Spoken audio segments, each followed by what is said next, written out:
ബെത്സീദ കുളക്കടവിലേക്ക് യേശു ഇന്ന് പോവുകയാണ്. സുവിശേഷം ആരംഭിക്കുന്നത് ബെത്സീദ കുളക്കടവിൻ്റെ പശ്ചാത്തലം പറഞ്ഞുകൊണ്ടാണ്. അവിടെ 5 കൽമണ്ഡപങ്ങളുണ്ട്. അവിടെ എല്ലാ വർഷവും ദൂതൻ വന്ന് വെള്ളമിളക്കും. ആ സമയത്ത് ആരാണോ വെള്ളത്തിലേക്ക് എടുത്ത് ചാടുകയോ സ്പർശിക്കുകയോ ചെയ്യുന്നത് ഉടനെ അവർ സുഖം പ്രാപിക്കും. ഇതിനിടയ്ക്ക് ഒരു മനുഷ്യനുണ്ട്, 38 വർഷമായിട്ട് ഇങ്ങനെ തളർവാദം പിടിപെട്ട് കിടക്കുന്ന മനുഷ്യൻ. അയാൾ ആ വെള്ളത്തിലിറക്കാൻ ആരുമില്ല എന്നൊരു സങ്കടം പറഞ്ഞുകൊണ്ട് സുവിശേഷം ആരംഭിക്കുമ്പോൾ യേശു അവിടെ എത്തി അവരുടെ കാര്യം തിരക്കുകയാണ്. എന്നിട്ട് യേശു അവരോട് ചോദിക്കുന്നത്, നിനക്ക് സുഖം പ്രാപിക്കാൻ ആഗ്രഹമുണ്ടോ? വല്ലാത്തൊരു ചോദ്യമാണ്. ഈ ചോദ്യത്തിന് ഒട്ടും പ്രസക്തി ഇല്ലാന്ന് തോന്നുന്നു. എങ്കിലും യേശു ചോദിച്ചു. അപ്പോൾ അവൻ പറഞ്ഞു, എനിക്ക് താല്പര്യമുണ്ട്.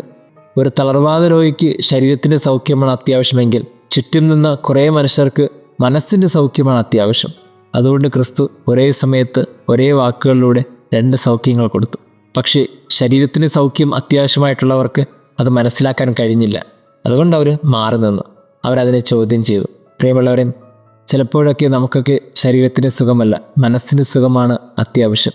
ക്രിസ്തു പല രീതിയിൽ പല സാഹചര്യത്തിലൂടെ നമുക്കത് ക്രിസ്തു വെളിപ്പെടുത്തും. അത് വെളിപ്പെടുത്തുമ്പോൾ അതിനെ സ്വീകരിക്കാനുള്ളൊരു മനസ്സുണ്ടെങ്കിൽ തീർച്ചയായിട്ടും നമ്മളൊക്കെ ക്രിസ്തുവിൻ്റെ നേരിനോട് ചേർന്ന് നടക്കുന്ന മനുഷ്യരാണ്. സൗഖ്യങ്ങളൊക്കെ ഈ തപസ്സുകാലത്ത് ഉണ്ടാകട്ടെ.